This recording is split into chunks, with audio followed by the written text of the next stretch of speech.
Woman crossing the border to get plastic surgery. Went into cardiac arrest after doctors in Mexico gave her anesthesia. Now she has died after having the procedure that left her in a coma for more. Dr. Raj here, board-certified plastic surgeon based in Dallas, Texas. I would like to speak about a very important topic today, which is related to safety in plastic surgery. More specifically, about deaths in plastic surgery. Now, plastic surgery is supposed to be something that's happy, gratifying. It's something that I do to build confidence. But one thing we have to remember is these are surgical procedures. There are risks involved. And anytime we have risks, anything in medicine, safety is paramount. We always have to prioritize safety. If you look at it historically, there have been some major watershed moments in plastic surgery and landmark stories where celebrities or people who are very prominent have passed away from having plastic surgery. And I think one of the important lessons to learn from those stories is, number one, any patient undergoing plastic surgery needs a comprehensive history and physical and an evaluation. And I think any board-certified plastic surgeon would agree with me that before we take anybody for surgery, we want to make sure that that they're a good candidate for surgery. And that's not just looking at it from the standpoint from cosmetic enhancement, but it's also just to make sure that they are healthy enough to have surgery. One of the things that I do is do the appropriate testing, follow all the national guidelines for safety to make sure that a patient is an appropriate candidate for surgery. So that's number one. Now, the second thing, a lot of people might wonder, there's so much plastic surgery that's happening, it's primarily done on healthy patients in outpatient settings. How is it even possible that somebody could die from it?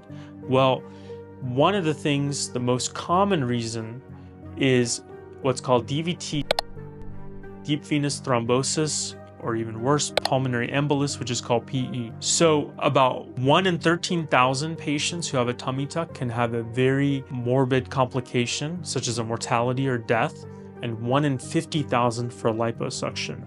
Of course, the risk increases if multiple procedures are done in an outpatient setting. Pretty much the standard is doing a preoperative DVT-PE risk assessment to try to see how likely a patient is to develop such a complication since it is life-threatening.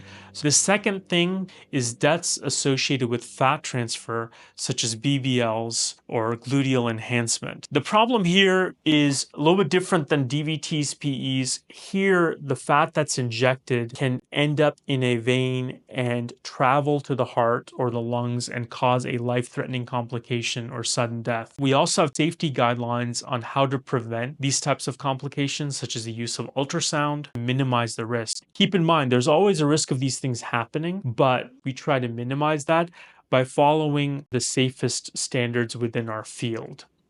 The last thing I want to mention related to deaths in plastic surgery and safety is the conditions in which the surgery are done. So some places where surgery is done abroad, they may not be using sterile equipment. The people doing the surgeries may not be certified to do it. We have different providers and doctors that aren't surgeons, that aren't trained to do these procedures doing them.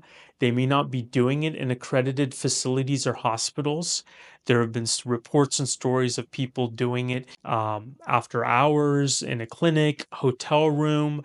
And the problem is when this is done in places that do not have the measures to handle life-threatening complications, it's really dangerous and puts the patient at a lot of risk. Anytime surgery is done in an accredited institution like a facility or a hospital, they'll have anesthesiologists, nursing staff, different doctors that can help in a time of emergency. They'll have the different airway-related equipment, crash carts, medications. They'll have different protocols in place to call paramedics or emergency services to transfer the patient to a higher level of care. What I was told by one of my mentors is before I became a plastic surgeon, I was first a doctor, then a surgeon, and then a plastic surgeon. I cannot forget the fundamental principles and basics that I need to know in order to ensure that a patient can have surgery. One of the tenets of being a good surgeon is knowing when to operate and also knowing when not to operate and when to hold off. And I think that's very important in plastic surgery. Anytime you are pursuing surgery or thinking about it, Make sure that the person that you're going to is well credentialed, certified in what they do. Make sure that they're also doing it at a facility that is safe, that has all the things that are needed in the event of an emergency or a life threatening complication. And it's very important you do your due diligence before deciding to schedule surgery or have anything done.